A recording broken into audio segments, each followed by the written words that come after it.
বাড়িতে বানানো chicken recipe share করছি। আলুগুলো দেখতেই পাচ্ছেন ভাজা হয়ে গেছে এবং চিকেনটাকে ভালো করে ধুয়ে তার মধ্যে পেঁয়াজ বাটা, আদা বাটা, রসুন বাটা দিয়ে ভিনিগার, হলুদ গুঁড়ো, লঙ্কা গুঁড়ো, নুন, একটু সর্ষের তেল দিয়ে ভালো করে ম্যারিনেট করে মাংসটাকে হালকা করে ভেজে নিয়েছি।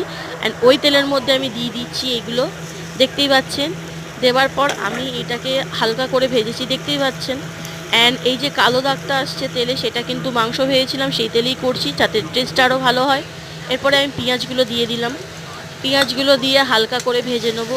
সাথে টমেটোও দিয়ে দিলাম, টমেটোগুলো দিয়েও হালকা করে ভেজে নেবো। ভাজার পর যে মশলাটা আমি বানিয়ে রেখেছিলাম, আদা বাটা, রসুন বাটা, পেঁয়াজ বাটা, অ্যান্ড তার সাথে জিরে গুঁড়ো, ধনে গুঁড়ো, লঙ্কা গুঁড়ো, হলুদ গুঁড়ো দিয়ে, দেখতেই পাচ্ছেন দিয়ে দিয়েছি মশলাগুলো। এই যে ভালো করে ভেজে নেবো। অ্যান্ড সাথে পরিমাণ মতো নুন দিয়ে ভালো করে মশলাটাকে কষে নিয়ে মাংসগুলোকে দিয়ে দেবেন। অ্যান্ড মাংসগুলো কষা হয়ে গেলে মাংস রেডি।